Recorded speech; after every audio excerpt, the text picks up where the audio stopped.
I thought I was so dumb. My whole life, I thought I was dumb. I was called dumb. I was told that, oh, you're dumb. You have to go to the dumb kids class. I was mocked. I was teased. I did not believe I was intelligent. And it wasn't until I was shown that I could be intelligent with the right keys, with ADHD-tailored tools. A lot of therapists give us tools, but they're not the tools that ADHDers need. That's Dr. Shawn Horn. And if you've ever thought that something was fundamentally wrong with you, despite everything you've ever accomplished, this conversation is going to change how you see yourself. I'm Dr. Therese, and welcome back to Checking In, where we talk about building lives you actually want to live, not just survive. If you're new here, this show is for the high achievers, the eldest daughters, the ones who look like they have it all together, but are quietly struggling. My mission is to help people love their lives so they never want to leave them. And that starts with building a life you don't need a vacation from. This show is like having a therapist in your pocket to meet you exactly where you are and encourage you exactly when you need it. Hit subscribe for new episodes every Thursday. Okay, so I need to tell you something personal that's been happening for me lately. I am 43 years old. I'm a licensed clinical psychologist. I literally work with people who have ADHD. And just recently, I realized I think I have ADHD. Which is wild, right? How do you miss something like that about yourself when it's literally what you do? But here's what I'm learning. High achieving women are really good at hiding or masking it from everyone, including ourselves. Dr. Shawn Horn has been one of my closest friends and colleagues for years. We met through our mastermind group of psychologists on Instagram back in 2018 when we were just baby Instagrammers trying to figure out what it meant to be a mental health professional on social media. And since then, she's become one of my dearest friends, but also someone whom I hold the deepest respect for as a professional. Shawn is also a licensed psychologist, and she teaches at the University of Washington Medical School, supervising psychiatric residents. She's a TEDx speaker, and her newest book, Thrive Socially with Adult ADHD, just launched this week. I've always known Shawn to be brilliant, but what I didn't know was this. She was put in special education as a kid. She was told she was cognitively delayed. She was publicly shamed by a teacher for sucking her thumb in the first grade. And she didn't read her first novel until college. She spent her entire childhood being told and believing she was dumb. And now she's not just thriving, she's teaching other people that they're not broken. They're just wired differently. You know what nobody tells you about ADHD and high achieving women? We're so good at compensating that we don't even know we're doing it. Identifying ADHD in women can be tricky because it can look so different to how it looks for men. For example, I didn't struggle in school. I actually did really well in school. I loved it. And I didn't struggle with focus. In fact, I hyper-focused all the time. But I struggle every day with feeling overwhelmed because I always feel like I have a to-do list that's never ending. And I feel like I constantly get in my own way, trying to do a million things instead of focusing on one or two. I also get frustrated with myself because I always forget to text people back. And even though it gets me in trouble, I still keep forgetting to do it all the time. That's just one way ADHD can look in women. And if you're listening to this thinking, wait, that sounds like me, then you might want to pay close attention to our conversation today. You can be successful, accomplished, someone who loved school and got good grades and still have ADHD. It's just that yours might not look like the stereotype. If you're a high achiever who feels like you're barely holding it together behind the scenes, if you've been told you're too much or not enough, if you feel like you work twice as hard to get the same results, if you're carrying around shame about who you are and may not even know why, Shawn's going to help us unpack what might be going on. In today's conversation, Shawn and I are diving into why high-achieving women don't realize they have ADHD until later in life, the devastating connection between ADHD and shame, 20,000 corrective statements by the age of 12, why your executive functioning is 30% delayed and what that actually means, the difference between helpful and toxic shame, how your nervous system works differently. Specifically, we'll be learning about polyvagal theory, which adds more depth to the concept of fight, flight, and freeze. Why social situations feel so exhausting and confusing for ADHD brains, the tools that actually work instead of the generic advice that doesn't, and the difference between thinking I'm broken and understanding I'm wired differently. And if all of this speaks to you or makes you think of someone you love, remember to subscribe and share. New episodes drop every Thursday with real conversations about building lives worth living, not just lives that look good on paper. Now, let me introduce you to my brilliant friend, Dr. Shawn Horn. Shawn, I am so happy to have you on the show. Thank you so much for being here. Well, thank you for having me. Shawn, we have 1.5 million things we could talk about, but I thought we would start with just a simple question, which is the show is called Checking In, and I wanted to check in with you. If there was a headline for what life is like for you lately, Shawn, what would that headline be? It doesn't have to be serious, it can be playful, it can be whatever, but what would the headline be for life for you these days, Shawn? The first thing that popped in my brain was Tasmanian devil, you know, whirlwind. It's just such a wild time with so many things going on, so many pieces moving, so much overwhelm actually. So yeah, it's a little frenetic and exciting and overwhelming too. Yeah. Well, yeah, Shawn. So, because you and I are friends, behind the scenes, we know that you recently launched your second book. Is it number two Yes. for you? Yes. Yeah. And it's so that is a crazy time in an author's life. Can we just dive into talking Yes. about the book briefly, since it's probably at top of your mind? Will you share what this Yes. latest book is It about? is. And I think you have it. Please, there it is, right in this. Yeah, Thrive Socially with Adult ADHD. Love it. Yes. The shame busting guide. Yeah. This book, the one thing that was so striking with this was how challenging it was to write this book as an ADHD author. You really, a lot of writers have an approach to their writing that makes sense, that is paced, is organized, it flows, not for ADHD. We're like these explosions of ideas and frenetic energy, and some days our brains work and other days our brains don't work. And it's like, why is this so hard? And our working memory, trying to keep all the pieces in our mind so that when we end the project and go back to the project, we know where we left off on. This is so difficult for the ADHD brain. And so I think there needs to be some like instruction for ADHD authors on how to approach writing. Halfway through, I got it down, but it was a huge learning curve. I say it took 2 years of my life, and it took 10 years of my life to Yeah, writing it because seriously. yeah, it was probably the hardest thing I ever have done, and I had two babies while getting a doctorate, so this is saying a lot.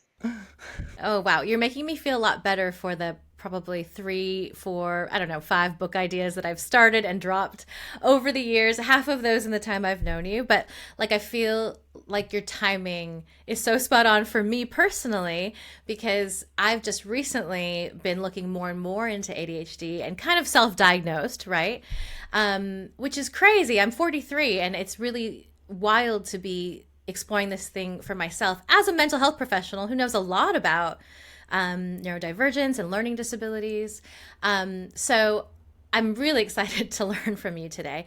I'm curious why you decided to zero in on the concept of thriving socially. And I'll just explain that, like, for so many of the people in my community, they are exactly who you're writing this book for. So, extremely high achieving women, people who have been running the ship in their families, eldest daughters, people who, by all accounts, really look like they have their stuff together.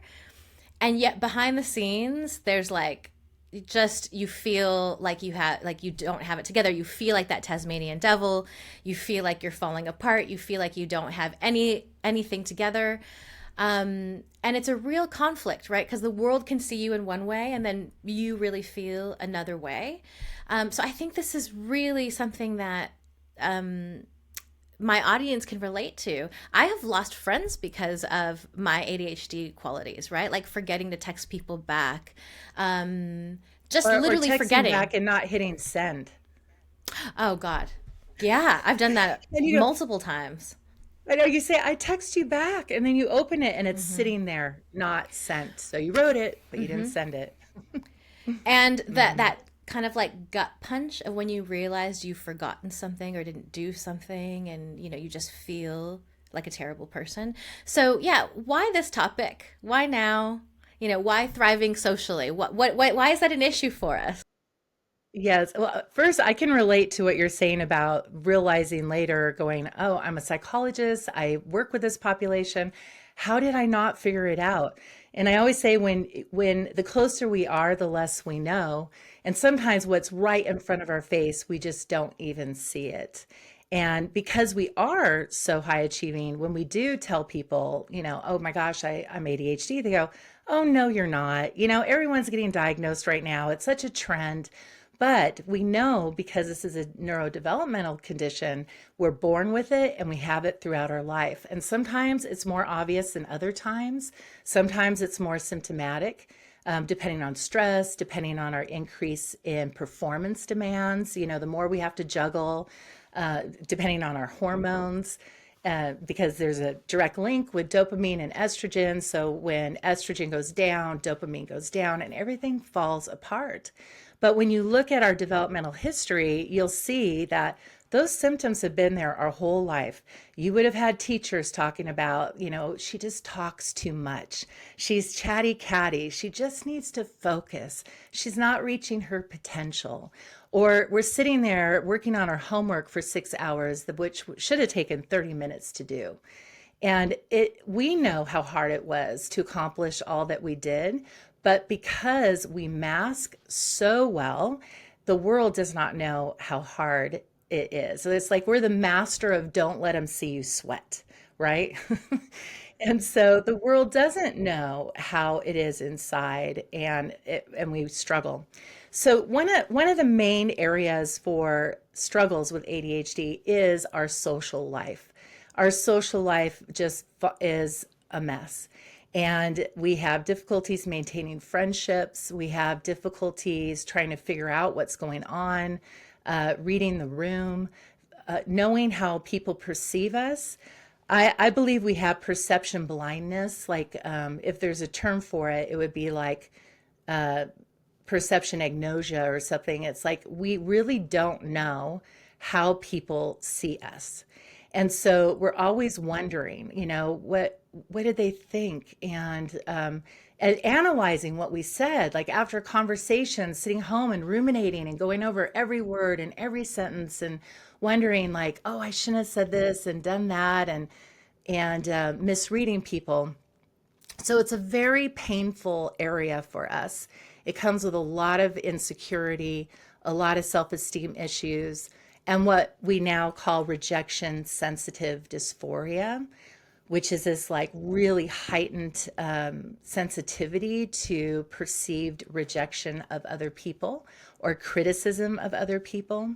So we will do everything we can to avoid that, like perfectionism and people pleasing. And so one day I was on a women's retreat and I'm hiking with these women in Montana and they're just talking. And I have been working so hard at not interrupting and not oversharing and not one upping. It's not one upping, but when people would talk about something, it sparks my mind. Like I go, oh my gosh, I too have done that, and so then you'll want to talk about it. And because of our working memory difficulties, if we don't say everything we're thinking, we're going to forget about it. So we feel this compulsion to say and finish everything that we want to say, but it's experienced as one-upping to other people. And so I figured that out at this stage in my life. And so I try to just let other people lead and not interject and not add something to what they're saying. So as these women were talking, my mind was just exploding, like all these things I wanted to add to what they were saying. And all of a sudden I thought, oh my gosh, I need to make a YouTube on this. So I started videotaping and shared all of my insights. I called it ADHD Life, Why We Overshare, Talk Too Much, and Interrupt, and what to do about it. And so I was sharing this, and then I put it up on YouTube, and I never looked back, never looked at it. And a year later, I was contacted by Washington Post. And they said, we're writing an article on ADHD and interrupting, and you were the only source that we found that addressed it, and your video went viral. I said, what are you talking about? And so I looked at the YouTube, and it had exploded, this video. But what was so remarkable about it was the heartfelt comments underneath this video. People were writing paragraph after paragraph. And one thing I know with ADHDers, we don't just write a comment, we write a paragraph. You've probably seen With that in my lots of text. parentheses, with lots of ellipses. I am the queen of having little parenthetical thoughts and run on sentences. Yes, and a lot of emojis. That's something else I discovered. Like ADHDers use a lot of emojis, and neurotypicals don't. So I saw people pouring their heart out saying, I'm sitting here crying. I feel so seen. I feel so understood. You're talking about me. And so at that moment, I called our friend, Dr. Zoe Shaw, who had just gotten her book deal. And I called her and I said, Zoe, I need to get connected with your agent. And so 5 minutes later, I'm on the phone with her and I said, we need to write a book on this. And it just took off from there. And so as I was looking at the information, what they say about ADHD is it's a, dis, a disorder of emotion regulation and of executive functioning impairment.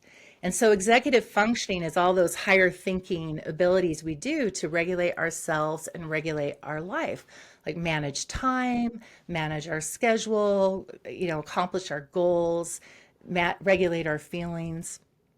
And so in a social context, that is called social executive functioning. So like if we have difficulty remembering things, we're going to have difficulty remembering to follow up with our friends, to respond to texts, to be able to commit to things. We get so excited when someone says, we need to do this thing. And you're like, yes, let's do it, right away. And then you walk away and you go, oh my gosh, I can't do that. Why did I say yes? And then you don't want to tell them because you're people pleasing. And you go, oh, they'll get so upset. And so you wait and you wait and you wait to the last minute. And then you call them and say, oh, I'm so sorry. I can't do it. And then they're upset. And then you're a flake and your friends might get mad. And so those are the type of things that interfere with our relationships. So as I was looking at this, I realized there was three core things that people needed. One, because I'm a shame busting psychologist, in shame psychology, we say that shame is at the core, the root of all of our mental and our behavioral emotional struggles. And when I heard that, I said, well, why address anything else? We need to get to the root of our struggles if we're really going to improve, not just attend to the symptoms, but get to the root. And so if we have shame in our way, it becomes a barrier to us learning and to growing. And one of the things I found when I'm in therapy with people is when I say, hey, I have good news. This is why this has happened for you. We might talk about things that their parents did, like shame-bound rules of emotions or something. And instead of the person being relieved, they go, oh my gosh, so I screwed up my children. I totally blew it. And they further shame themselves. And so to start with this process, we have to remove shame from their mindset. So when they come across this information, instead of further shaming themselves and criticizing themselves, they can be open to learning and growing as they read further in the book. And so I teach them what shame is. I teach them what a shame-free mindset is, which is a growth mindset. And that sets the stage. And then we need to, wait a second. I'm going to pause right here and see if there's anything you want to say. Because sometimes I just keep going. This is something I've learned from the book is like you got to pause and let people share a thought or a comment, before we keep going. I was enjoying being on that train with you, but since you've paused, I think we can take a minute to reflect. And I just want to reflect and say, first of all, wow, as you describe things, it's such an experience to hear so much of myself. And I know so many people listening are having the same experience in your words. So that's the first thing. Secondly, this relationship between shame and ADHD and neurodivergence, I think something's locking in terms of this connection that you're drawing so strongly between the two. I wouldn't have normally thought about that so much. It's not the first thing that would come to my mind when I think about ADHD, and yet it is so woven in. I can just see it now, that experience. And also, just last thing is I'll say, it's funny you mentioned Dr. Zoe Shaw. She was the first guest on the podcast. And so she talked about her book, which was all about complex shame. This is an awesome group of friends I have, guys, right? Everyone's doing amazing things. But like, gosh, it just feels like shame gets its claws into everything. And yeah, it's almost like a little bit discouraging to hear how much shame can get in the way. But I suppose that's where there's hope, right? Because here you are using your own strategies to help you, with what you've struggled with. So no, I'm excited it all sounds amazing. I'd love to hear more about the rest of this. Yeah, well, let's look at the operational definition of shame. I consulted with Zoe on this for her book, and I find that a lot of times when people talk about shame, what they're really talking about is toxic shame. There is healthy shame. I mean, imagine a world if you woke up one day in a world that had no shame. This would be very scary, right? Healthy shame is a social regulator. It helps us create rules about what is appropriate behavior, not appropriate behavior. Like it's not okay to steal or lie or hit somebody. So shame is specifically a social emotion. It doesn't come from within us. It's something that we experience when someone disciplines us or corrects us. So think about a kid goes and they hurt their dog, like they kick the dog, and the parent's like, "Hey, Johnny, what are you doing?" And the kid's like, you immediately feel this. They go, "We do not hurt," and it's a strong internal spanking, so to speak, of like it's a social correction. So healthy shame is a social correction. And we're hoping that the person will internalize that value. They steal and the parent goes, "No, we don't steal." So think about the little kid goes to the store, sees some gum, says, "Oh my gosh, I want that gum." Grabs the gum, goes home, chewing the gum. And the mom goes, "What are you doing? Where'd you get that gum?" And they go, "Oh, from the store." And they said, "I didn't buy that." "Honey, that's stealing. We cannot steal. Stealing is not okay." And they take that child. So healthy shame is focused on behavior, not the identity. So the child learns stealing, that behavior is not okay. So they go back to the store and they return it and they make it right. And then that child internalizes that. And then they know, okay, it's not okay. And it becomes their value. So one thing I say is shame is what we feel when we violate somebody else's standard. When we violate somebody else's standard. But when we internalize it, and let's say the little kid goes and takes something, and nobody has discovered it. Nobody has found it. And now the child feels guilt. Guilt is what we feel when we violate our own standards. When we violate our own standards. So Wow, shame I when didn't we think about this violate before.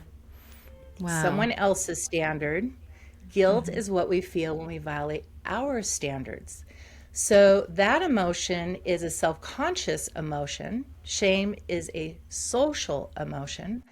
And so when that happens, the function of guilt is for us to correct the situation. So we feel guilt is conviction. Shame is social correction. But let's say that the child goes back to the store and the store owner says, "You thief, you're a little thief," and calls the kid that name. And every time he sees that kid says, "Watch out for that little thief. They do nothing but steal." Now it becomes toxic shame. Toxic shame is identity condemnation. Okay? Healthy shame, social correction. Unhealthy shame, identity condemnation. So we have conviction, guilt, correction, shame, condemnation, toxic shame. So now, if we get a lot of that correction, you're being lazy, you're not focusing, stop doing that, stop interrupting. You're so clumsy. You're so dumb. These all these terms that we've been said or told. And earlier you said, how is ADHD and shame connected? William Dodson, who is the expert that coined RSD, we all say he coined RSD. I just had a 2-hour coffee meeting with him when I went to a conference last week. And I said, "You're the man who coined." And he said, "I didn't coin that." He goes, "If I would have coined that term, I wouldn't have come up with something that's so difficult to say." So I thought just that to was, recap for people, that's the rejection yeah, sensitive dysphoria, right? dysphoria, yes. And he said that that was something that they talked about when he was in psychiatric training. And he's in his 70s now, so that was a long time ago. And so he found that children with ADHD receive 20,000 more corrective statements and shaming statements by the time they are 12 than neurotypicals. And what he's referring to is parents, caregivers, and teachers. But it does not include peers, kids, and everybody else around us. So as ADHD children, we're given so much correction. Sit still, don't interrupt, pay attention, get that done, constantly.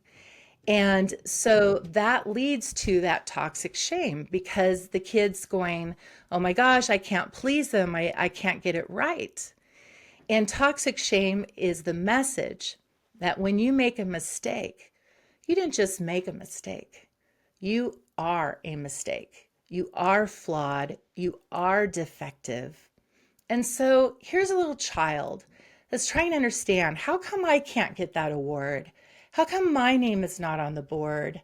How come, I don't make these people as happy? They're talking about my sibling. "Oh, look at them. They got this award. They're doing so well. But I work so hard and I can't get that. Why? What's wrong with me?" And one of the things that a lot of ADHDers don't know that is so eye-opening is that they have found that ADHDers executive functioning development. So as their brain develops their ability to do executive functions, is 30% delayed compared to neurotypicals. So what that means is you want to take the age of the person and subtract 30%, and that is your actual executive functioning age. So that means when a child is 5 years old, starting kindergarten, their executive functioning is 3 years old. When they're 10, their executive functioning is 7 or 8. When they graduate high school, they're really graduating high school at 13. When they're 28, they're really 21. And so having that capacity, other kids are figuring stuff out and we're not. I tell a story about when I was in first grade, I was sitting in class sucking my thumb, and the teacher said, "Class, I want everyone to turn around and look at Shawn. Shawn is sucking her thumb like a little baby. We don't want to play with Shawn because she acts like a baby." This is like a horrible shame event, right? And I'm sitting there sucking my thumb, looking around like, I did not know that was wrong. And now that I look back, I'm like, how did I not figure out at 6 years of age that sucking my thumb it was not a norm. Like nobody else is sucking their thumb, right? And so I was just a happy kid sucking my thumb because that probably helped me concentrate. and didn't know that that would be a problem with my peers. And so when we have a lifetime like that of not understanding and trying to figure it out and constantly looking at other people going, what did the teacher say? What are we supposed to do? Why are they laughing? Not getting jokes, not understanding the patterns. It leads us to go, what is wrong with me? And even people will say, what's wrong with you that you can't figure this out or you can't get this done? So then we internalize the shame, the toxic shame. And when we internalize it, we then see the world through that lens and we go on the mission to prove to everyone that we are worthy and okay, right? And that's where high achieving comes in. That's where perfectionism comes in. Some people will lean into it and not even try. Other people will just, oh yeah, watch me. You know, if you say to an ADHD or you can't do it, we're like, watch me. That was an invitation to just like smoke you, right? And so we will we will take it to such a level, and also we have so much energy to our creation, our creative brain, our entrepreneur brain is just on fire. We have big ideas, you know. I say we are unicorns in a donkey world. And unicorns are magical. And people will look at us and go, oh my gosh, how can you do all of that? That's too much. You're doing too much. But the truth is, I'm not doing too much for me. I'm doing too much for you. And a lot of us procrastinate. Yes, we procrastinate.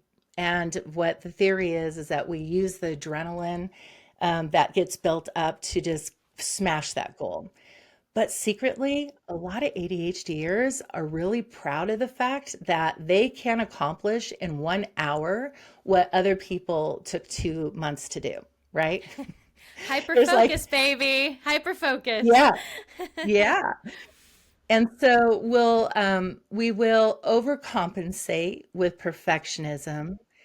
And it's really important to make the distinction between perfectionism and pursuit of excellence because some people have a lot of power under their hood. And to them, goals and accomplishments are like a game and they love it and they want to do these things. They want to challenge their brain and they like to see how far can I push my brain or my capacity. And so they'll push themselves and they love that excellence. And they'll think maybe I'm a perfectionist and other people will call them a perfectionist. But the difference is the motivation inside. Is it intrinsically driven or extrinsically driven? What that means is, am I pursuing the excellence because I inside want to see this and I inside enjoy this, and whether other people see it or not, I'm not focused on their perception of me. I'm focused on my performance and wanting to challenge it. Where perfectionism is appearance management, it's a strategy of appearance management. You're trying to ensure that people see you the way you want them to see you, that that they will value you. And so that is, I'm doing this because it's really important to me that the world is responding to me this way versus the pursuit of excellence is whether they respond or not. Like I'm not thinking about that. Doesn't matter. And weirdly, like in Yeah. my case, I feel like I have a healthy dose of both, which I'm guessing I'm not the only one. It's funny, I did a previous episode and the title of it was Who Am I Without My Achievement?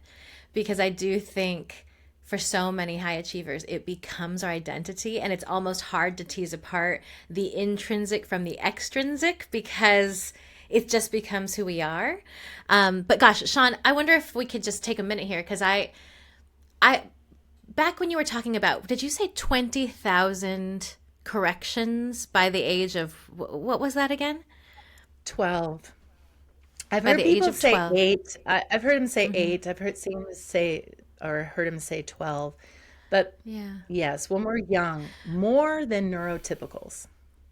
20,000 more corrections than neurotypicals by the time we're 8 or 12. When you said that, my heart and my stomach kind of dropped just thinking about how that would affect a child. And I think that it's quite common for us to talk about the downsides, the hardships associated with ADHD, because there obviously can be a lot of difficulty in a neurotypical world. And I was just wondering what would be. I used to work with students with learning disabilities, a lot of them experiencing ADHD. And one of the things I saw as a common thread was the belief that they were stupid. And I would always want to tell them, like, you are not stupid. Just because you can't, you're struggling with standardized testing is not a reflection of how intelligent you are. And I personally am of the school of thought that people who are neurodivergent have superpowers. What would you say to people who are listening to our conversation and have struggled with those feelings of shame, of I'm stupid, of gosh, listen to this laundry list of things that are bad about having ADHD? What would you say to them? I am so glad you brought this up because it's really important that people know ADHD is not about intelligence. It is very specifically about our learning differences and how our nervous system is regulated. And so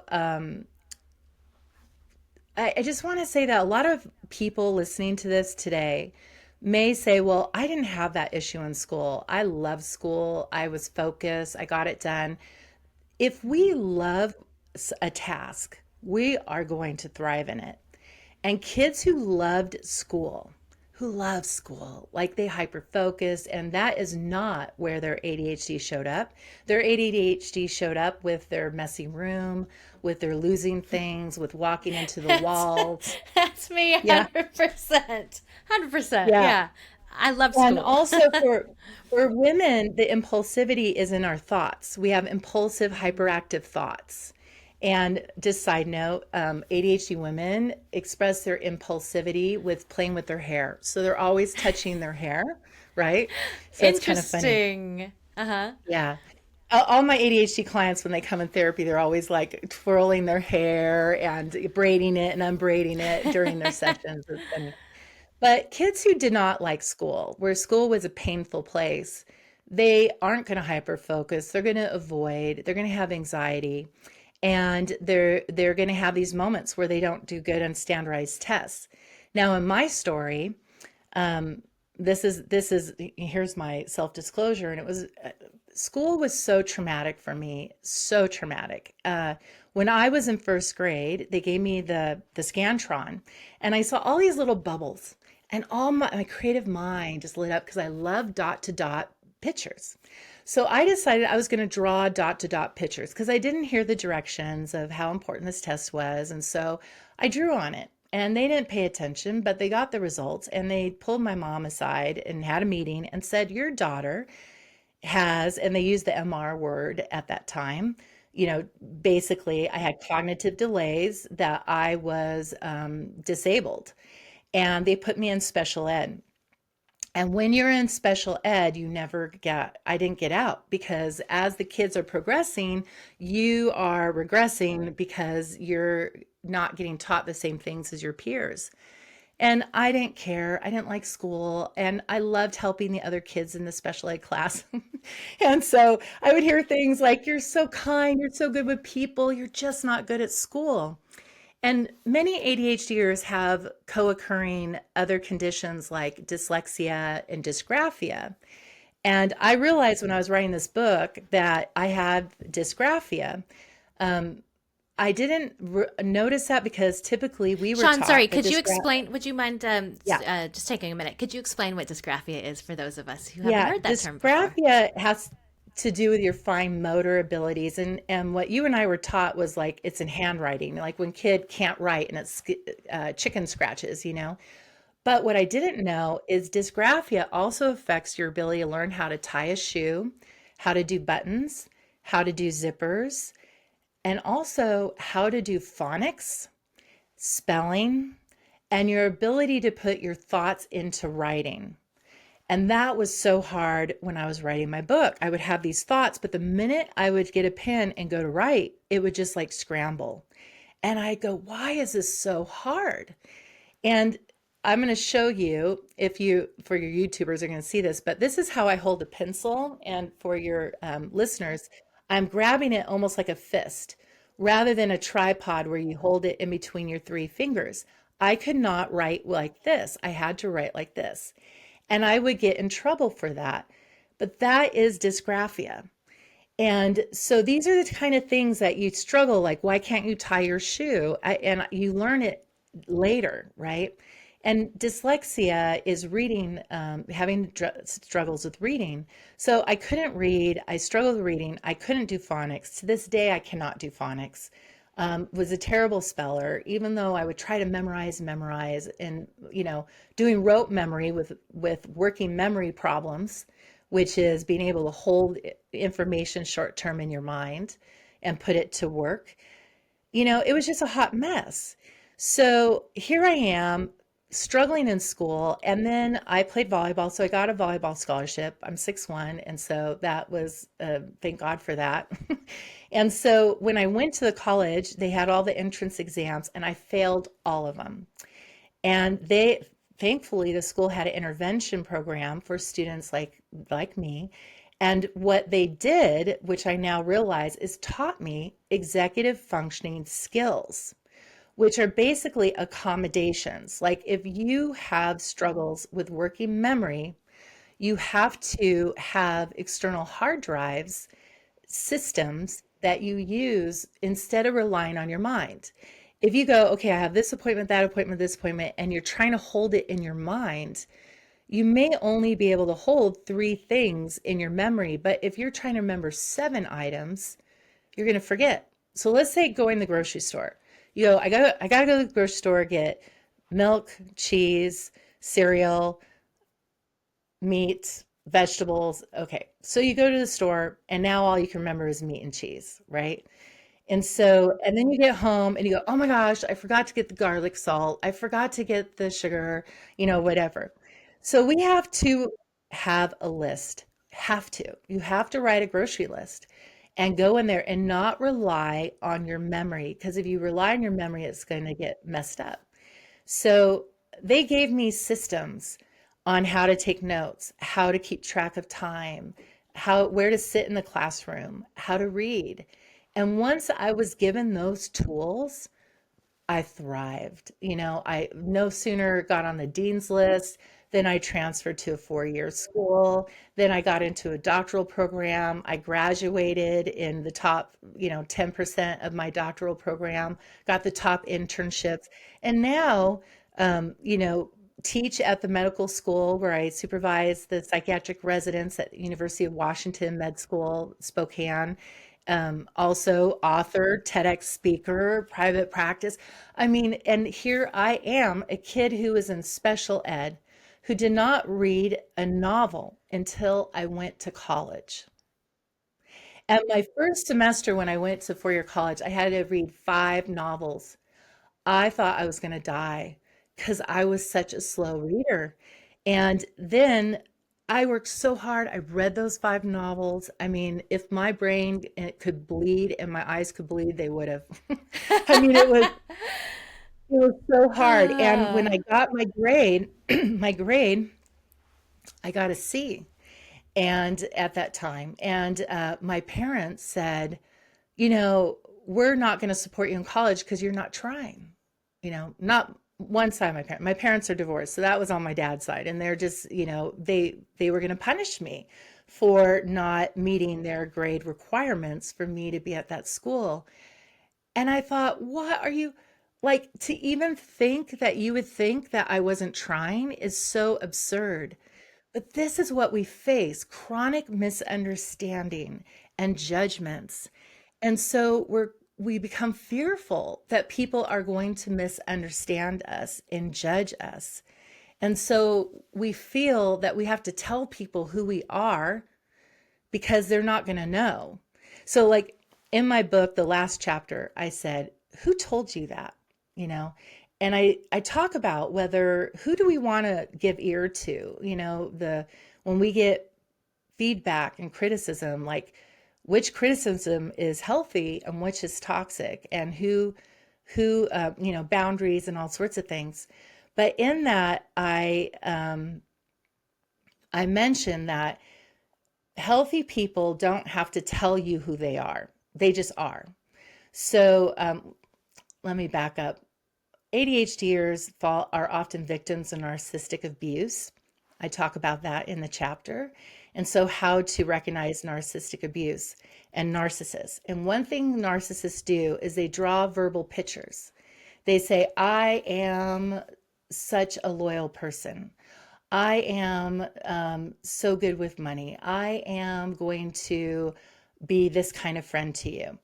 And I say that if someone has to tell you who they are, like run the other way, because people who are good with money don't have to tell you. People who are good with a good friend, they don't have to tell you they're a good friend. People who are loyal, they don't have to tell you. They just are. But I had a caveat. And the caveat is, but ADHDers, we do that because we think you're not going to know. Because we don't have the confidence that you're going to perceive us correctly. So we feel like we have to like advertise, hey, I'm a really good friend. I'm really loyal. You can trust me. And then people will see that as bragging and other things, and go, God, they're always talking about themselves, but we But just it's don't that I know. think, yeah, I think when I hear you say this, I think of how painful it can be to be misunderstood, which just happens so much. And so we kind of overcompensate. We go out of our way to like let people know what to expect with us, who we are, because we're so afraid of being misunderstood or having our intentions misunderstood. Um, So I Sean, I want want to to go go. back to Oh, your sorry. question. Wait, real quick. I thought I was so dumb. My whole life, I thought I was dumb. I was called dumb. I was told that, oh, you're dumb. You have to go to the dumb kids class. I was mocked. I was teased. I did not believe I was intelligent. And it wasn't until I was shown that I could be intelligent with the right keys, with ADHD tailored tools.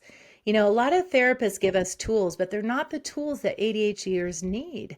Like, you asked why this book. And I remember at that age going to a store and picking up the Carnegie book, How to Make Friends and Influence People. And in it, it says, like, remember people's names. Great.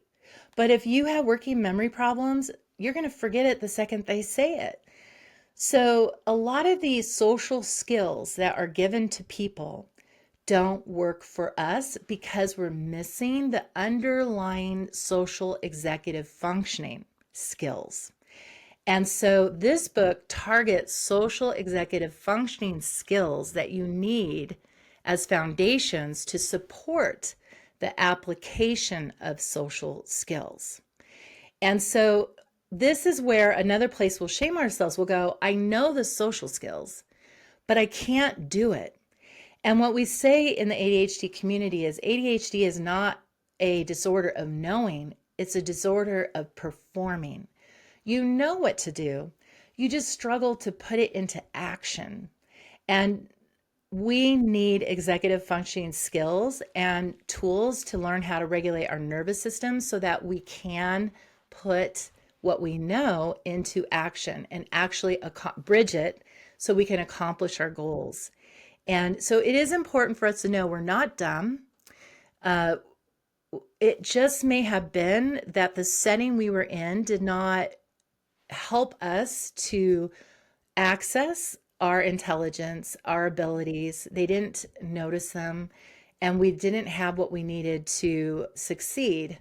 And so when we have those things, our world changes, and I am a living testament of that. Speaking of having systems that actually work for how your brain operates, as a therapist, that's why I'm so grateful for Therapy Notes. It handles all the business stuff seamlessly, and their new Therapy Fuel AI can draft progress notes in seconds. It's given me more time to focus on building real connections with my clients and creating content like this. If you're a therapist who wants to spend more time on what matters most to you, check out therapy notes using my code Dr. Therese for a free 2-month trial, or just go to the link in the show notes. All right, let's get back to Shawn. Your story is so inspiring. I mean, it gives me chills to think about being in a special ed classroom and being told who you were and what you were capable of. Not having read a novel until college, university age, and then now all the, like I've been by your side, Shawn. I saw you, give that TED talk and the amazing things that you've done. That is so inspiring, I think, for those of us who might feel like we want to be there, but we feel maybe discouraged or hopeless or feel like it's impossible. I think your story shows us that it is. There's an important piece that you mentioned earlier, and I don't want to end this conversation without spending some time talking about the importance of our nervous system regulation, and specifically, Shawn, I've heard you in the past talk about polyvagal theory. So many people these days are talking about nervous system regulation. Like, I almost feel like it's the new trending theme on TikTok to talk about it. And I think there's probably a lot of misunderstanding and confusion about what it is. Can you speak to that from this perspective of a person, dealing with ADHD? Why is nervous system regulation so important? Like, really help us understand that world, that landscape, and why, and what we can do, and maybe how, if I can add another thing in there, how polyvagal theory, how that particular framework, which some people here may not ever have heard of, how that can help us understand ourselves as well. Yeah. Well, let me start with this story. When I was in school, I would have study partners, and we would study the material. I knew it like the back of my hand. And then I would go to take the test, and everything would leave my mind because I had such severe test-taking anxiety. This is an example that when our nervous system gets dysregulated, we can't access what we know. Our brain prioritizes the fight and flight response. The brain says, uh-oh, we're in the land of lions and tigers and bears, and we need to run. So it takes the energy away from that frontal lobe, prefrontal cortex, where the thinking brain is, and it brings us into our ancient brain, which is all about here and now and going into the battle. So it makes it, at those times, it makes it more difficult to access our thinking brain. And so if we want to have good regulation of ourselves, to access the best of our thinking abilities, we have to have a calm nervous system. And then when we're calm, when we're in a state of rest and restore, we're creative, our brain is open, it's curious. We have the luxury to thrive, right? So we move from surviving to thriving.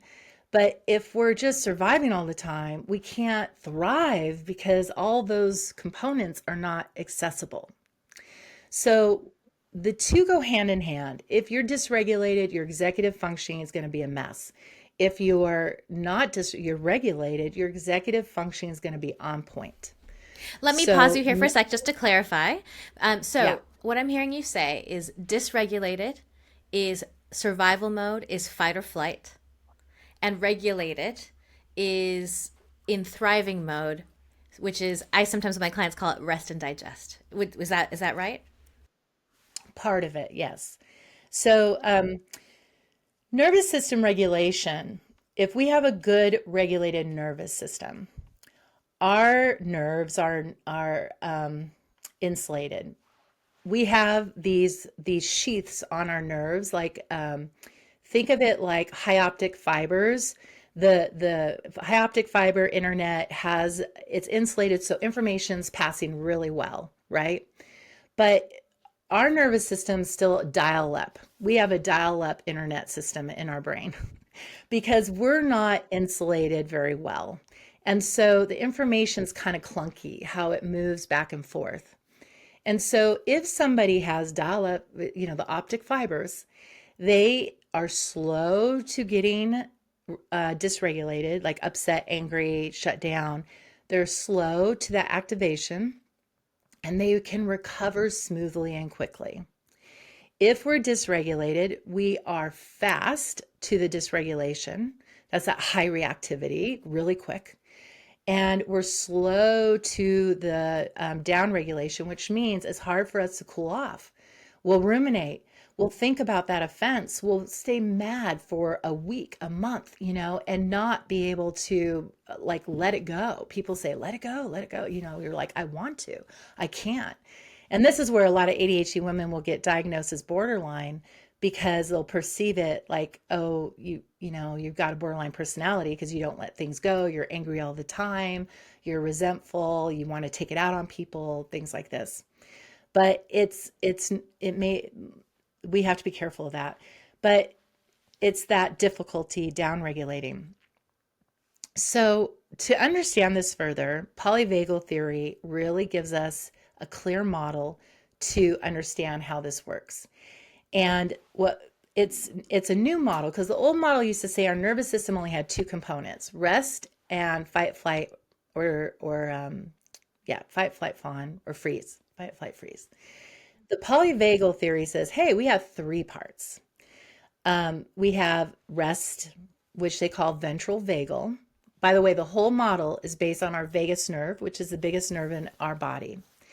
And our ventral vagal part of it is the calm, the parasympathetic, which, think about it, parasympathetics preserve your energy. What we say, rest and digest. Then you have your fight and flight. When you get threatened and something is activating you, you go into that mode. Then we have the dorsal shutdown, or it's shut down, freeze, or fawn. That's where people pleasing is. And that is the dorsal vagus nerve.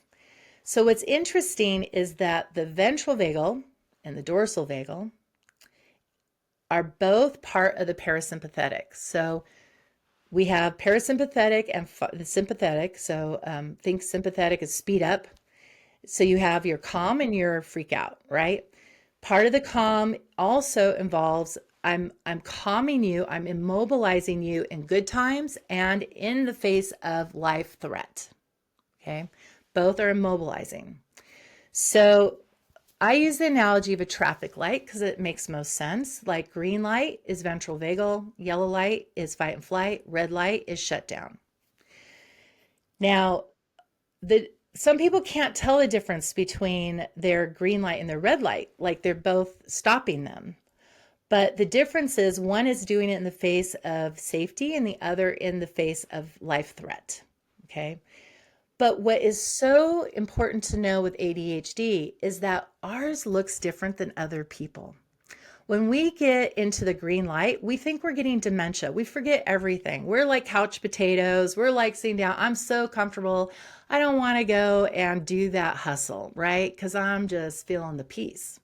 And then people go, oh my gosh, are you depressed? Because they're not used to that. And we're like, oh my gosh, am I depressed? Because we don't trust ourselves to assess ourselves. But we're not depressed. We're just in a season of rest. And then when we're in shutdown mode, we have functional freeze. We are the good emergency workers, the EMTs, the emergency room doctors. We do really well in the face of threat. We're calm, we're collected, and we can just go and get it done. But don't ask us to make a decision. Don't ask us what we want, what we think, because we're blank. Like, we just don't know, right? So when we're in that state, we get kind of burned out and we're just flat. But we don't look depressed like other people. A lot of people, when they're in the red light, they're hopeless, they're suicidal, they're, don't have any sort of joy. We're just, going about our business thinking, oh, I'm good, I'm good. We may not know that we're as stressed as we are, as overwhelmed as we are. And when we're in fight and flight, a lot of times that's our zone where we're on fire. Like we are creating, we're doing, because we're riding that adrenaline. And so a lot of people say, oh, that's so bad. But for us, we like it there. It's almost like bipolar people loving being manic. We like the stress because it fuels our our abilities. But we're not meant to stay there. And the problem with ADHD is because we lack the chemicals we need to get things done, we keep ourselves in a chronic state of stress so we can use that adrenaline to get stuff done, and it burns us out. And our burnout is the red light. And so, and what we start to get is a lot of health issues. That for ADHDers, it's more represented in health than it is for other people. So we'll have a lot of, worst case scenario, autoimmune issues. We'll have headaches, stomach aches, bowel issues, poor immunity, things along those lines that happens when our body shuts down. So there's a lot more to say to that. And I know we're coming to our time here, but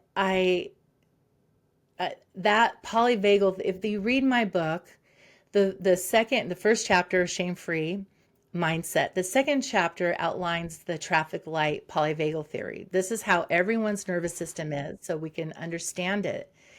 Because when we understand it, we can transition from the shame-based personal narrative of what's wrong with me to a shame-free nervous system narrative going, oh, this is my body doing what it does.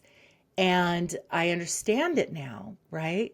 So it demystifies the problem, and it helps us find the tailored tools that we need. So a lot of mental health stuff is what we call top down. We address our mind to affect our body. But in conditions that are neurodevelopmental, they're bottom up, meaning it's body first, thought second. And so we have to understand what our nervous system is doing because it drives our thinking. And when we understand that, everything starts to make sense. And so the next chapter that goes, yeah, but you ADHD are unicorns. Ours is a little bit different.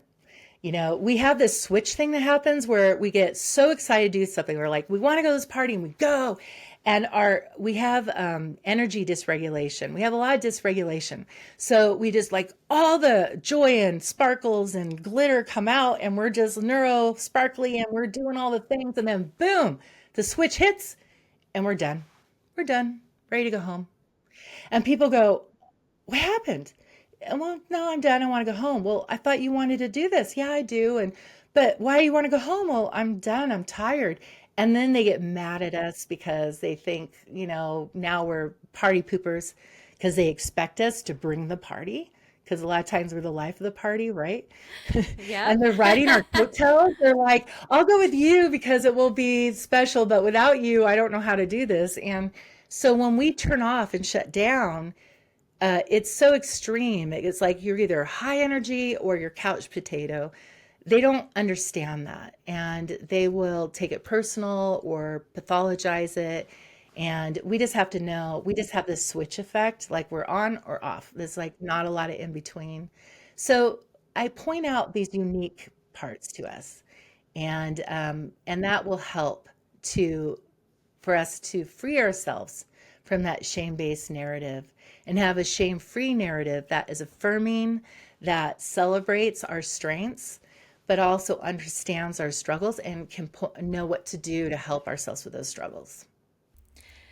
It's making me think of, the adage knowledge is power. And I think for far too long, we haven't had the knowledge to help individuals with ADHD understand how they're wired and the beauty behind that wiring. And I think, I know you've given us a quick snippet of how to better understand that wiring. And obviously, everyone listening, go check out Shawn's book so that you can get into the depth of it. Because it's obviously there's a lot to it. It's a very meaty kind of concept to understand, but so worthwhile. And you're making me think of, for me, I read a book a few years ago that really unlocked things for me by helping me understand how I was wired.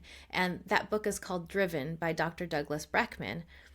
It's about neurodivergence. It's about how high achievers tend to have mutations in their D2 and D4 dopamine receptors, meaning they have a higher need for excitement and stimulation, and also that it takes a lot more dopamine for these individuals to feel it than the average person. So they tend to be adrenaline junkies and, seek excitement and take risks. And I remember reading that book and it felt like I could exhale because I was like, wait a second, this book is describing me so succinctly that I'm not broken. Like this is actually a good thing and I can use this to my advantage and there's things that I can do. And I feel like, Shawn, your book really leans into this even more, zeroing in on all those social things that we've faced and probably learned to adapt to, learn to cope with in our own ways, but that it could be so much better and that it could be easier on us and it doesn't have to be us having to figure it all out on our own. So I'm really grateful that you decided to go. You could have written books about a lot of things, but I'm really excited that this is what you chose because I think it's going to help so many people. Shawn, I know that we could go on and on, and we'll probably have to have you back on the show. I can already tell people are going to have questions and want you back. But you've got a big week ahead. You've got a lot going on with promoting your book. Before we chat more about where people can connect with you, what message might you have? What words could you offer to people listening in to our conversation who are like, that's me? And they feel the shame and they've been feeling the difficulties or dealt with the things that you've talked about. If there was a message that you could give them today, what would you say? I have this motto: transform from the person you were programmed to be into the person you were designed to be. And shame programmed us. Shame told us we couldn't, and we believed it. And now we have to deconstruct that and realize maybe I can, and be open and curious to discover who you really are. And that fear that goes, oh, I don't want to, maybe it's going to be really bad. No, everyone is born with strengths and talents, and our job is to uncover them and to bring them to light and to thrive in them. And so in this moment, maybe you can, and let's try, let's explore, and let's find those tools. And now we know more than we ever knew to help us deconstruct that and reconstruct our sense of self. But we have to lay down the old story and be open to creating a new story, a shame-free new story that celebrates who you are, unicorn, neurosparkly, neurosaucy self that we want to have in this world and experience. There's two things that I think are really additional pieces that I think are helpful, which is that because that nervous system is dysregulated, we end up being like a super fair skinned person in the sunniest, hottest place on earth. And because of that, we have a heightened sensitivity to people's feedback. And in polyvagal theory, they have this concept of neuroception, which is an unconscious radar that we have inside, kind of like your malware on your computer, that is always running in the background to see, is the computer working right? It's looking at the websites we go to, saying, are they safe? And it's doing what it needs to do to navigate all that. And so our neuroception is constantly assessing with people, are we safe or unsafe? And because of this sensitivity, if neuroception determines that something is unsafe, which will be quick to, our neuroception will be quick to pick up that something's unsafe because of that social trauma that we had, that it will over assess a situation and make things seem more threatening and more dangerous. When neuroception determines a threat, it will expand faces. So if someone has a surprised look, it will look like an angry look. If their volume of their voice is a 6, we will hear it as a 9. It enhances the threat so we don't miss anything. And for that reason, we will often experience criticism and rejection and discipline and corrective statements very intensely in our body. It it it's like someone who can't handle spice and they get a little drop of pepper and their mouth is burning and burning and burning. Like we're like that with criticism. And so a lot of people go, why did I think this? Why did it feel so horrible when someone said, you know, you didn't like called me into a meeting or didn't give me an excellent score? Like, why was it so horrible? And it's part of this makeup that we have that the neuroception overshoots. Our body is very experiences it very intensely. And that is a big contributor to the shame experience for ADHD. So it's kind of like the perfect storm between how our nervous system's regulated, our neuroception, how it works, and our inability to kind of understand social stuff, the social trauma, all together just makes this high reactivity. And then we'll overcompensate with people pleasing and perfectionism to try to protect ourselves from ever feeling that. So I would add that. That was great. Can I ask you a follow-up question about it really quick? Yeah. Okay. So I loved the analogy you used of a person who can't handle any spice, and that it's like, they have the tiniest bit and they feel it so much. That's a really great image in my mind. And I know people are going to listen and go, "Oh my gosh, that's me. What do I do?" And I'm guessing you talk about it in the book, but can you give us a hint, Shawn, in terms of something we could do? Yeah. I always say that education is intervention. A lot of people go, "I don't want to know all about ADHD stuff." Yes, we do, because it explains so much and it helps us understand our biofeedback. So that reaction, when we have it really intense, and we know this is a thing with ADHD, we know this is a thing with neuroception, I perceive it like being drunk. I am now drunk with the RSD. I'm now drunk with this idea of I'm in threat, and I'm not really a threat. So you check the facts. I think they hate me. Did someone tell me? No. Okay. It's just a thought. I feel like I'm being excluded. Do I know that for sure? Did someone tell me we don't want you, you're not included? Or is it just you trying to make it make sense? Anytime we're trying to make something make sense and we're generating theories about what's going on and we're upset, we're drunk with that fueled threat response.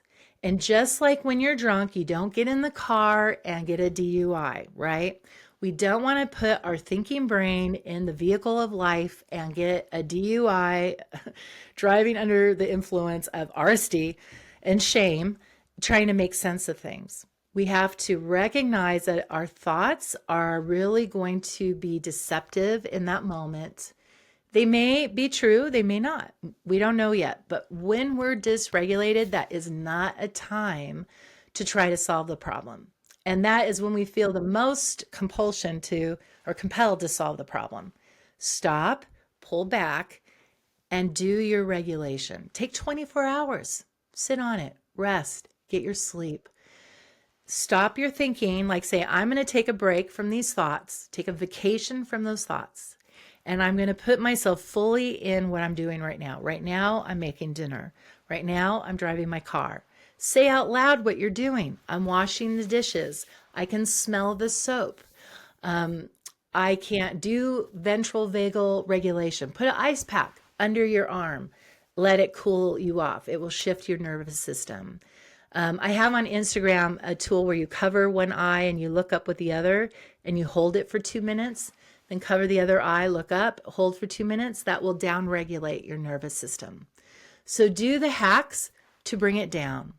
Calm. And then you can check the facts. You can do, what do I know for sure? What do I not know for sure? And then you can determine whether you're going to reality check with someone or not. You don't have to. You can go up to someone and say, when you said this, I heard. Is that what you meant to say? When this happened, I thought, is that true? You can decide if that's a battle you want to pick, if it's really a big deal as it feels. With anxiety, you feel a sense of urgency. With ADHD, you have an equal sense of there's so much to do. I have to do. Like, this is really bad. Like, this thing is really, really bad. Right. But when you get to the other side, it's not as bad as you thought. Or you'll go, why did I feel like I had so much to do? It's not that much, you know? So reflect on the past, all those times you thought it was so, so awful and bad that you survived. And you look back and go, yeah, I survived. It was okay. I like the idea of like, is this going to matter 5 years from now? If not, don't give it 5 seconds of your time thinking about it. But because of our prioritizing executive function, we struggle in knowing like, is this a priority? Is this something I need to address? Or because everything feels equally important, but it may not be. You know, who cares what these people think? Um, who cares? You know, I like that idea. Let them not invite you. I do the so what's like, so they said this about, so what? You know, like, so what? Really think about it. Does it really matter? It feels like it really matters. It feels like it really matters. But our feelings can be deceptive. So we need to know feelings are not facts and thoughts are not truth. It's biofeedback. And that's where we need skills to know how to pull out the message of the emotions. I have that in my book, and how to, you know, regulate the thoughts and reality check them and so forth. But we have to regulate, stop, take no action, put it on hold, 24 hours, regulate your body, cool it down, bring down that temperature. Then you can think through. And really, I think using tools like AI is really helpful. Like, pull up whatever AI you use, like ChatGPT, and brain dump. This happened, that happened. I thought this, I thought that. What do I need to know? Like, is this really important? Is it really a problem? And it's really good at saying, like, you know, this is not a fact, that is, but so it could be a good thought tool to help you kind of get grounded in what is really going on. It can organize that for you. So we have resources, and that can help to approach it. Yeah. There's so much that you gave us just now, but like what my main takeaway was like put your thoughts and your feelings on ice a little bit. Like give yourself a chance to take a Let them step back, sober up. gain. Yeah, exactly. Don't drive drunk. Don't make decisions when you feel rejected or criticized. Yeah, That's don't so quit good. that job. Don't break up. Don't confront that friend. You know, just stop. Stop Yeah. and wait at least 24 hours if you can. And buy Okay. yourself time. You can say to someone like, I really want to address this, but I need to chew on this. So I'll get back to you tomorrow, or I'll get back to you on Friday. Or I can't think straight right now. I'm really fired up. So let me cool that off and then we can address this, you know? Shawn, I feel like this is a great window into our friendship and like how I can't get through a conversation with you without smiling and feeling a little bit more okay to be me. You really are the shame busting friend and psychologist. So, Shawn, if people want to have more of you, if they want to check out your book, show it to us again, please. Thriving Socially with Adult ADHD. And if people want to learn more, where can they go? Where can they get your book and connect with you? Yeah, come to my website, drshawnhorn.com, and you can get on the email list and get all the information and read my blogs and get updates on things. You can listen to my podcast, Inspired Living with Dr. Shawn Horn. You can watch me on YouTube at Dr. Shawn Horn. I hang out a lot on Instagram, so my handle there is Dr. Shawn Horn, and on TikTok, Dr. Shawn Horn. I'm Dr. Shawn Horn everywhere. So you can buy the book everywhere. It's on the shelves at bookstores. It's on Amazon. I'm super excited. If you know about Pal's Bookstore in Portland, it's going to be on the shelves. It's going to be on the shelves in Borders, and so yeah, anywhere you can buy a book, it is there. It is audio. I did not do the audio; they didn't let me, which was very sad. But the publisher had their own audio thing, so it's gonna you can listen to it. And by the way, the lady who narrated it messaged me. And she said, I never message the authors that I do this for, but oh my gosh, your book helped me so much. I cannot wait for people to read this, and just said the most wonderful things. So I secretly was thinking, what are you going to think of this book, you know? But so that was really rewarding to hear. So yeah, you can find me on all those platforms and join me. And I hope to be launching courses. New Harbinger Press, who published this book, has, which is super cool. And I keep forgetting to tell people about this, but a whole resource packet that goes with the book where I have handouts, I have further exercises that they can learn how to actually regulate their nervous system, exercises to do that, and also just more tools. So you get an additional book, really, like a workbook with this book for free. And so then we'll have the courses, question and answers, things like that to further your process in understanding this material and using it to enhance. You can take a dysregulated nervous system and regulate it. There is so much hope. We are not just, our brain can grow, we can build more connections, we can change our physiology. And now we know how with all this neuroscience, and this material spells it out. So there is hope, there is hope, there is hope, and it's exciting. And so all that is available to them. Well, Shawn, I'm without a doubt knowing that people who have listened in with us today feel that hope just a bit more, or maybe a lot more. All those links that you shared to reach you, we'll include those in the show notes. So stay tuned for those. You guys can follow up with Shawn, listen to her podcast, maybe go to some book signings if she has any of those in the future. And Shawn, I just want to say thank you, because I feel like we have not only learned a lot from you, I know we would learn a lot, but I also think you helped us to unlearn some things that are going to help people feel a lot less shame and a lot more free. So thank you for spending some of your time this very busy week to join this conversation, join the podcast, and good luck with all of your book promotion. And we just we're just so lucky that you got to join us today. So thank you again, Shawn. Oh, thank you so much. Thank you. Remember how Shawn said she thought she was dumb her entire life?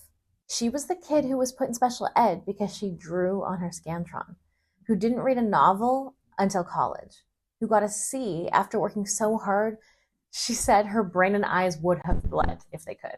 That same person is now teaching psychiatric residents, doctors, at a medical school. She's published 2 books. She's given a TED Talk, and she's built a thriving psychology practice. Not because she overcame her ADHD, but because she finally understood it and got the right tools. Here's what keeps sitting with me. Kids with ADHD receive 20,000 more corrective statements by age 12. That's 20,000 more sit still, stop that, focus, pay attention, what's wrong with you? 20,000 more messages like that than neurotypical kids get. 20,000 times you were told you were doing it wrong. So yeah, no wonder you became a perfectionist. No wonder you people please. No wonder you work yourself into the ground trying to prove you're not broken. But here's what I learned from Shawn today. You're not broken, and you never were. You're just wired differently. And once you understand that, once you stop trying to be neurotypical and start working with your actual brain, everything changes. If you're taking notes, here are my main takeaways from today. 1, ADHD in women looks completely different than the stereotype. You can love school, get good grades, be highly successful, and still have ADHD. Your ADHD might show up in your messy room, your lost keys, your 17 color-coded systems, your exhaustion from masking. 2, your executive functioning development is 30% delayed. So when you were 12, how your brain develops these skills was really at an 8-year-old level. When you graduated high school at 18, these cognitive abilities were really at 13. Stop comparing yourself to neurotypical timelines. 3, shame is the difference between I made a mistake and I am a mistake. Healthy shame is social correction. Toxic shame is identity condemnation. ADHD brains get toxic shame by the truckload. 20,000 corrective statements create the belief that you're fundamentally flawed. 4, you need ADHD-tailored tools, not generic advice. Just remember people's names doesn't work when you have working memory issues. Just be organized doesn't work when your executive functioning struggles. The generic social skills advice doesn't account for how your brain actually works. 5, understand your nervous system. When you're dysregulated, you can't access your thinking brain. When you're in fight or flight, which for ADHD brains is often when we're most productive, you're riding adrenaline and it burns you out. Learn to recognize your states and regulate them. 6, don't drive drunk on RSD. Rejection-sensitive dysphoria makes everything feel more intense. That criticism, your nervous system amplified it. Wait 24 hours, regulate, cool down, then assess. Don't make decisions when you're drunk on perceived rejection. I keep thinking about how Shawn said, we are unicorns in a donkey world. You've been trying so hard to be a donkey, to fit in, to do things the way everyone else does them, to have a normal brain that works like normal brains work. But you're not a donkey. You are a unicorn. And unicorns are magical, not because they fit in, but because they don't. Your creative brain makes connections nobody else sees, and that's not a flaw. Your ability to hyperfocus when something lights you up is a gift. Your entrepreneurial energy that keeps you going far past most people's exhaustion point is a literal superpower. You just need to stop trying to be something you're not. Get the right tools. Work with your brain instead of against it. And then you get to thrive as yourself. Look, I obviously know what it's like to look back and realize, wait, I think I might have ADHD, and it feels too late. To look back at your whole life through this new lens and think, oh my gosh, that's why. And I know the shame that comes with that. How did I not know?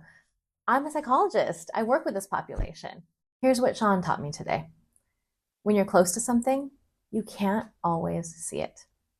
And high-achieving women mask so well that even we don't know we're doing it. But once you understand your wiring, and once you stop trying to be neurotypical and start working with your actual brain, everything can change. It's not too late. You're not too old to figure this out. And understanding yourself better to improve your quality of life isn't indulgent, it's self-care. Shawn, I just want to say thanks again. Thanks for being vulnerable with us about your story and for giving us more language to understand our experiences and for showing us that it's never too late to understand ourselves better. And to you, thanks for checking in with me today, and I'll see you again on Thursday.